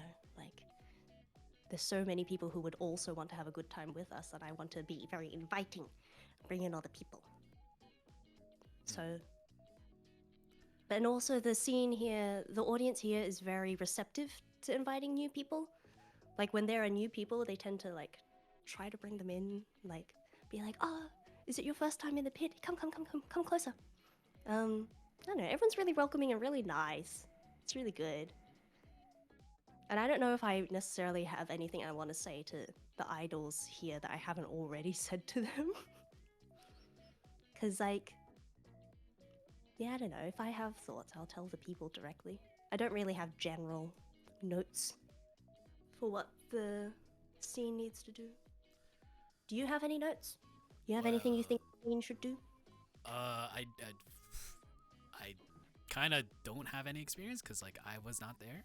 I'm not in the scene. Hopefully, I can book a trip next year. But do you have any perspective from like? Do you have any notes from the perspective of someone who witnesses it through the online sphere? Because I think maybe where the scene here needs to improve is our digital presence. Definitely. Maybe? Cause like, But like, in what ways would you recommend? I feel like with several of these groups, it is very hard to like find out if they're like a member of a group. Cause like I feel like I've seen like one member, definitely not advertise anything about their group. So, and then I had to like go through and see and like Google if they were. So some of that, I feel like increasing, I guess like with in general, posting more clips from your concerts definitely garners more attention. You know, with Naya, like with the TikToks, and then like with collabs with Wooly and like Paida, those definitely help. That definitely boosts. Those have been doing quite well on that our Instagram. that definitely does boost in like exposure. Cause like you are. There's not a better way to put this, but you are using their following and trying to like get them to follow you, which is kind of like what I did with when I had Phoebe on. I tried to have Phoebe on because like she drew the most audience, and I wanted to have those people that were interested in Kaigai idols to watch and become regulars for this show. So like, I guess like collabing with other idols and like, you know, that'd be good. I mean, like you technically are with like Taibans and stuff, but like with concert clips, with like, you know, TikToks, whatever. That's, I guess, like a good way to get exposure. Okay, because I think we post a lot of like we repost all the clips that we get on Instagram because it's kind of hard to pull them off Instagram and put them somewhere else.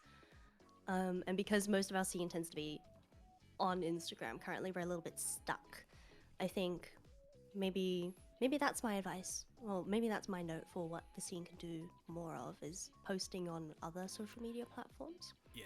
Because Twitter is a bit underutilized in the Sydney Australian scene. Definitely.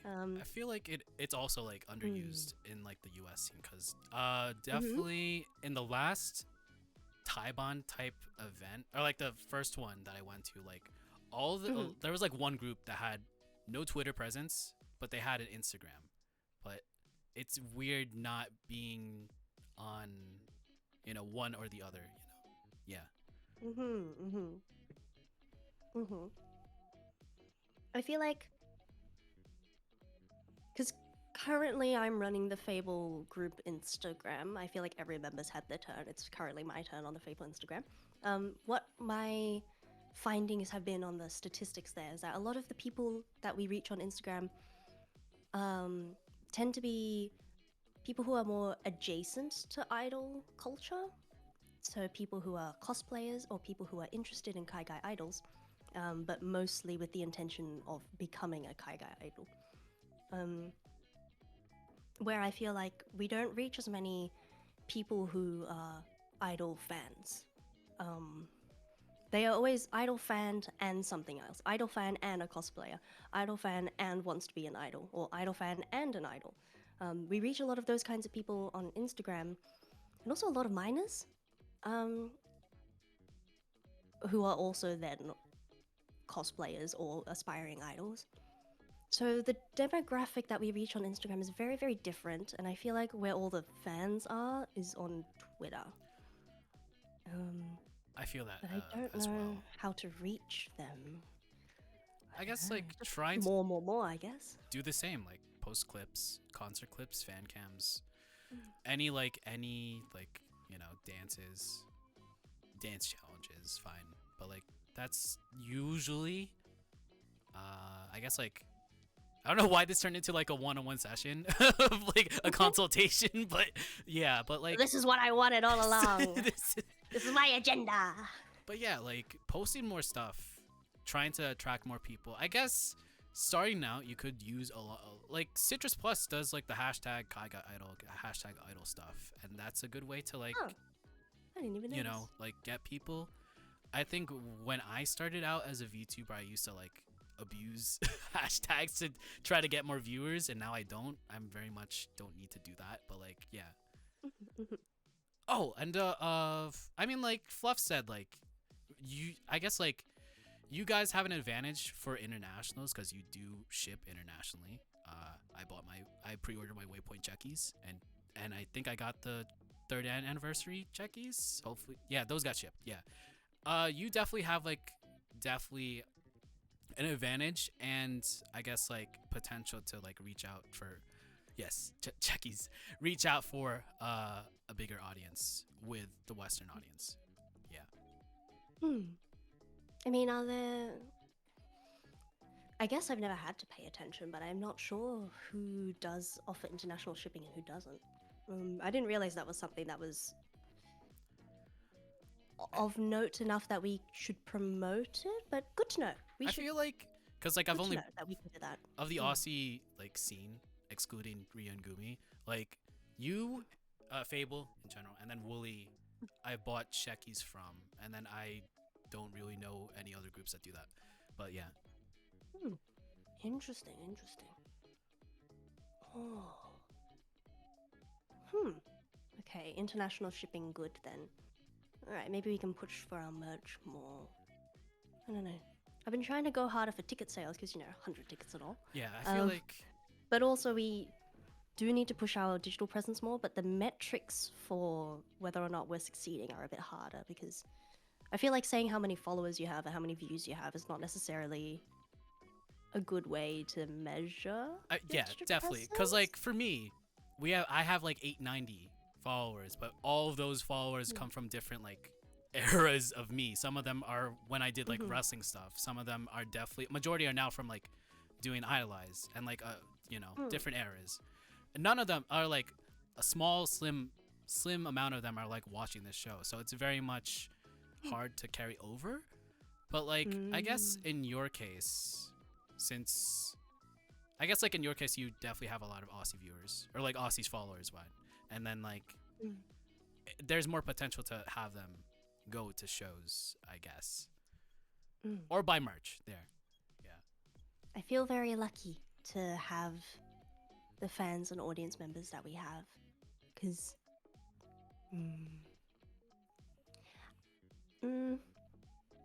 I feel like despite our digital presence, the fact that we still have people who want to come to our shows and want to support us has me very like happy, success, happy.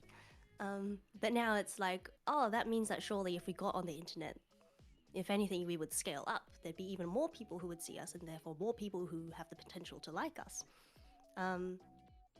But I'm also a bit stuck in the trap of like, I'm so content with where I am, with who we have, but I've got to get that growth mindset you a know, little bit as well. like it's good to have like a stable like, you know, stable viewership or stable like audience, but it's good to have like that passion to like go up or like, you know, yeah, go for but another reach for it's like- more people, you know. my ambition is strong in very specific areas. I've only recently decided that my dream is to be an idol. But also, it's a bit weird to say that because I am an idol already. So have I achieved that dream? I don't know. Maybe my dream is to be the greatest idol that ever was. Who knows? I want to be the very best. But like, yeah, so I've got ambition and it's about drive, it's about power. We stay hungry, we devour. I've got that for like ticket sales right now, and that's what I'm currently semi-obsessed with. I don't know. But But definitely. I also just don't really care about growing in certain ways. I guess like focusing on like physical audience. Yes, like Fluff said, getting people in the venue is definitely one thing, and then getting them to buy merch after the fact is definitely the main goal. And then secondarily, pushing for an international audience to have more people listening to your stuff outside of me and maybe Fluff, who I don't know if Fluff even listens to Fable, but listen to Fable, Fluff. They're pretty good. But We're really good. But like, yeah, like Yeah. primarily the people that are going to your show, you definitely have to go for them first, and then secondarily go for international.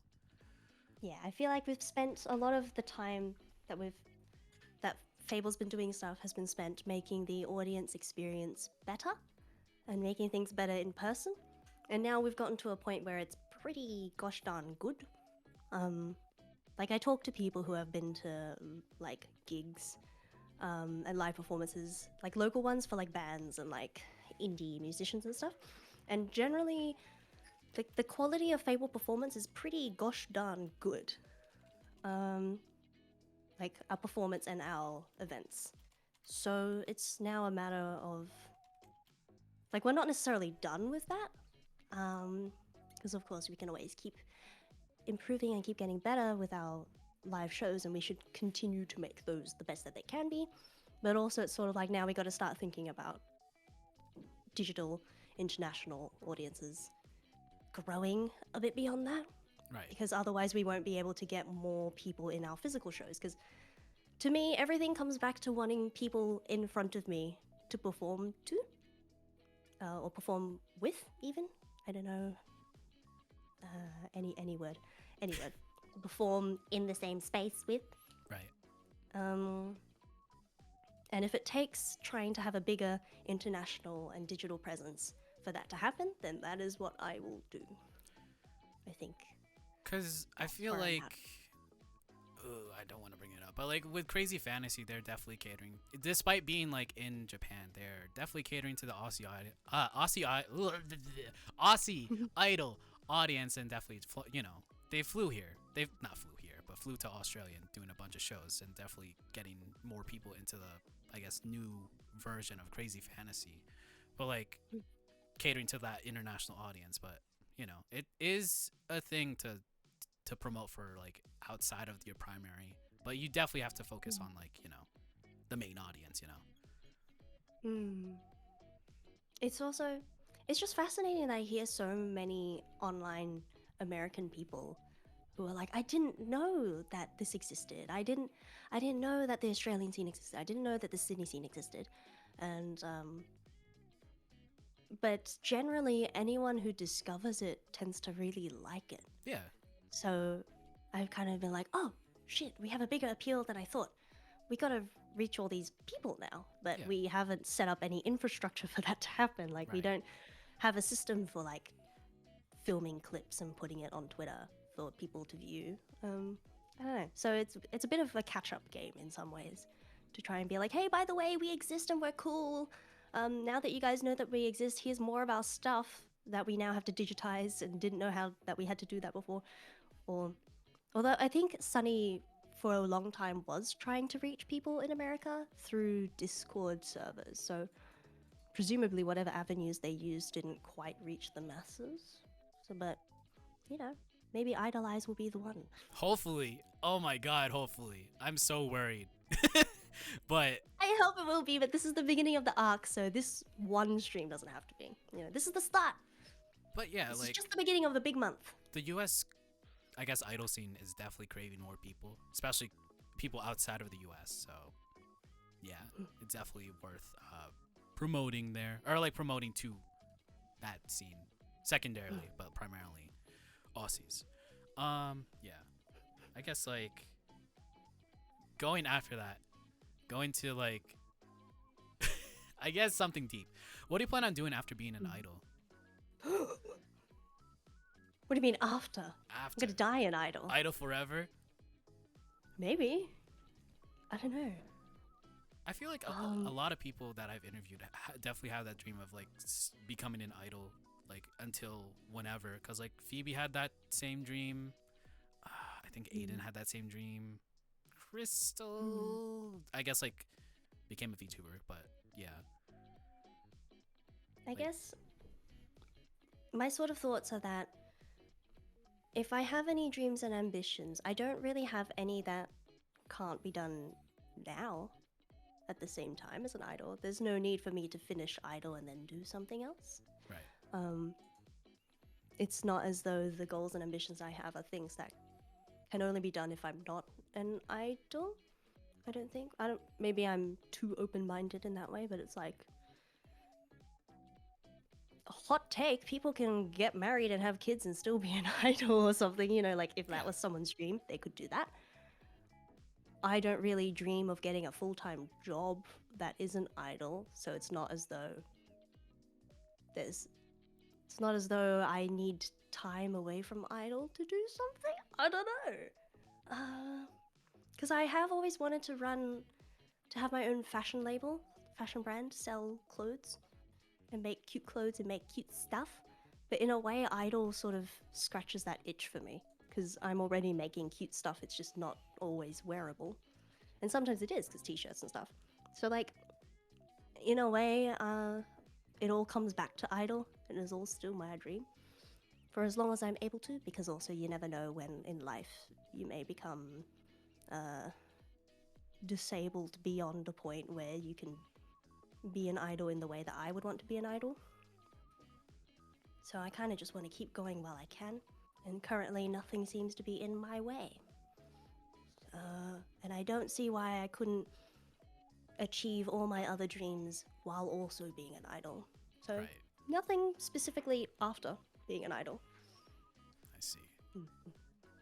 I guess in retrospect, knowing that you know, or like with the experience that you have now, what would the current you tell the you that was about to debut for Fable? I would tell the me that was about to debut, the bangs are a good idea, you should do it. I debuted with no bangs, and since I've had bangs, and it's been fantastic. So it's a little. I was really unsure when I first cut the bangs as well. I was like, I don't know if I should do it, but I have not looked back since. So honestly, it would have been nice if I debuted with bangs so that my photos from debut would match my current self a little bit better. And I don't know. In some ways, less is more. Where it's kind of like, I like the way things have ended up. So I would just let past me experience that in the way that it is to be experienced. I don't think there's anything I could alter or anything I would choose to alter by talking to my past self. Maybe I just tell him to put some money into the retirement fund. Get more money into the super. Oh, the yen's gonna tank. Don't go to Japan yet. Like, I don't know. Maybe more practical stuff like that. I don't know. I see. I don't know. Idol journey wise, I'm pretty happy with how my idol journey has gone, and like, it's not been easy, but it's gone at the pace that it needed to go for it to end up where it currently is, and I'm happy with where I currently am. So, I don't know. I feel like because my big struggles were like gaining confidence, gaining stamina, and then figuring out my goals. But those things took the amount of time they took because they are things that are worth spending time to figure out and to gain and train. So past me is just gonna have to go through it the way I did, you know? Like, it's fucking tough luck. It's not gonna get any easier just because you've got me. you know, it's hard because it's worth doing. I see. I guess like last thing, do you have anything to promote? Give you like the floor to promote something. uh, to the Future is Fable's debut EP. This is our first venture into original music. Damn, that's your first time. It's really cool. I know. It's really wow. It doesn't look like your first time. I know, right? So it's got 5 songs in it, including one that is a quote unquote overture. It's called the Guardian Anthem. So in a way, it's like 4 songs and a half, maybe. But we have original music. Fable does a lot of cool stuff. We have a towel, by the way. It's a really nice towel. It's available on our website. You can buy that. You can also get it signed if you want to. It's really nice. We are doing a delayed viewing for the EP release live tomorrow. Tomorrow night in Australian time. I'm not exactly sure what time that would be in. Oh, that's like, oh my god. I think the last time you guys had like a stream, it was like 3 a.m. for me. So hold on. So it is 7 p.m. tomorrow. So for me, that's 7 p.m. AESC. So 6. That's in 7 hours plus 24 hours. So like 3 a.m. for me. I'll see you there. I'll see you in chat. But also the VOD will be out. So please give that a watch because that live is really special, really meaningful, and it'll be a lot of people's first time seeing the choreography for those, and we worked real hard on that, and of course performing and like singing, getting the lyrics right and stuff.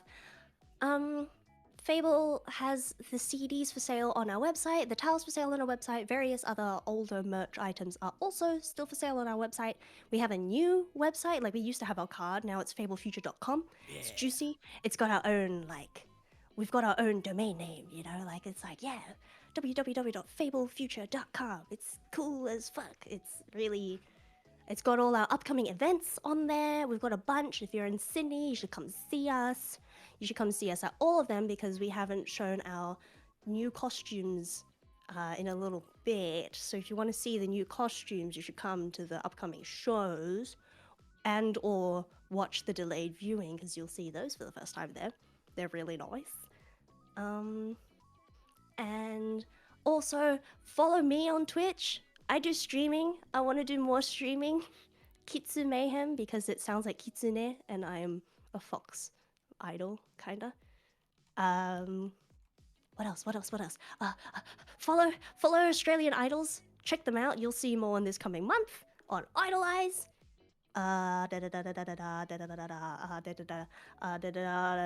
Follow my YouTube as well. Follow Fable's YouTube. Follow us on Instagram. We do a lot of stuff on Instagram, but we're gonna try and branch out of Instagram, including Instagram. Sunny, did I miss anything? I would like to use my call a friend. Okay. Sunny! Sunny! Did I miss anything? I guess you just go to these shows that are showing on the show zone. We've got the upcoming events tab in our website. And it's got all the ticket links there and stuff as well. So, yeah. Yeah, check out all our stuff. Check out my Fable members. There's only 2 others. You have space for 3 in your life, right? There's me, Mayhem, the coolest one, the best one, and then I guess there's also Sunny, the pink one, and Naya, the yellow one. But follow their stuff too. All right. I think you hit all bases. Alright, so we usually end IDOLEYZ with a segment called The Worst Pep Talk Ever, and it has quote unquote, one guest has called it awful, but we keep doing it anyway. Absolutely awful. But yeah, so we'll do this 1 minute and I will give you the absolute worst pep talk ever. So I'll lay down a beat in the background. Mayhem, you and Fable in general have been really awesome, like really awesome, especially with like the live shows, especially seeing the Twitch VODs, seeing it live at like 3-4 a.m. At this point, I'm used to wrecking my sleep schedule for idols, so it's fine. It's fine. I'm really hoping for the best for the group. I'm really hoping you guys can do a lot more events. Hopefully, a lot more venues with bigger audiences. Hopefully, these future performances in the upcoming month and especially in Smash bring you a lot more people. And I'm really hoping that a lot more American fans or internationals, whatever, America primarily, will listen to Fable and stand Fable. So yeah, I'm really hoping for the best. I really like Fable. And Mayhem, Fable's great. Mayhem, you're my Fable Oshi, so cool. And Fucking go eat shit, Sonny. that's been the worst pep talk ever. So yeah. Yay! Thank you. And that has been. I've frozen. Yeah, you know what? It's fine. And that has been IDOLEYZ, Aussie Open Arc Part 1 with Mayhem. Stan Mayhem of Fable. And don't you worry, folks. This is not the last of the Aussie Open Arc, as we have a guest next week. And we'll show that guest right now. In like 5, 4, 3, 2. Here comes a new challenger! 彼女は闇で死の歌を歌う安らぎのなく死を感じる見逃してお願い見逃して目を閉じたいもっと深く溺れたい夢のような笑いは消え去り未知の海に沈んでいく笑顔な誘惑に負けて音を受け入れて欲望に溺れよう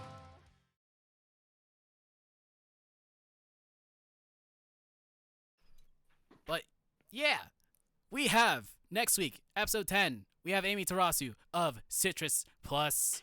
So if the Aussie Open Arc ends, does that mean it's Aussie closed? No. But we have Amy Tarasu of Citrus Plus. Citrus Plus, another primarily popular group in the Sydney idol scene. And I'm very happy that we got Amy on for IDOLEYZ. Amy is a member of Citrus Plus, but also I think like recently dabbled into a solo career. Recently did release a song featuring someone, a rapper. Sorry, I don't remember their name, but yes, Amy Tarasu is awesome, and we'll be having them on next week. For the US, it'll be July 17th. That will be next Wednesday, 5 p.m. PDT, 8 p.m. EDT. For the Australian viewers, that is July 18th, 10 a.m. AEST. So, yeah. Woo! Yeah! Take a fire, Simon, number 5, yeah! But, as tradition, Mayhem, do you have like any suggestions on anyone to raid here on Twitch? Oh, I don't think like is anyone Aussie like streaming at this at this hour? is everyone asleep? Let me see. Yeah, no one on my end streaming right now. All right. When in doubt, I think like I've rated them like 4 times at this point. When in doubt, we'll be rating former IDOLEYZ guest Crystal Milk Tea. Crystal Milk Let's Tea. fucking go, Crystal! Crystal did go to Australia and I was gonna performed there. say. Yeah. Yeah, Crystal's been here. We can't Let's fucking go. We can't love say her. the name of their idol group, but they're awesome. We had can't? them. No, we Oh, can't. okay. No, but like Okay, they performed noted. there. But like, yeah, cool. Thank you guys so much for showing up for this episode. Thank you, Mayhem, for accepting this invitation to be on IDOLEYZ. And yeah, Thank you for having me. It was super fun. We should do it again. yeah. You should have me on hopefully- here again. Hopefully, yeah. Like, I'm really planning to revisit guests, and hopefully, in the future, we'll have like a different perspective on stuff. But like, yeah, Yeah. definitely, cause Yeah. like we just interviewed you when the debut EP came out. Maybe like, you know, whenever another EP comes out, or whenever like a big concert happens, so you know, have you on. But yeah, All right. Okay. That's what it takes. Noted. Yeah. I see. next week, Amy Tarasu, 17th/18th. We'll be going to Crystal Milk Tea's stream right now. They're playing Final Fantasy 14. Woo! And take care, brush your hair, be kind, rewind. We'll be going there now. Ending screen. Whoa! Go.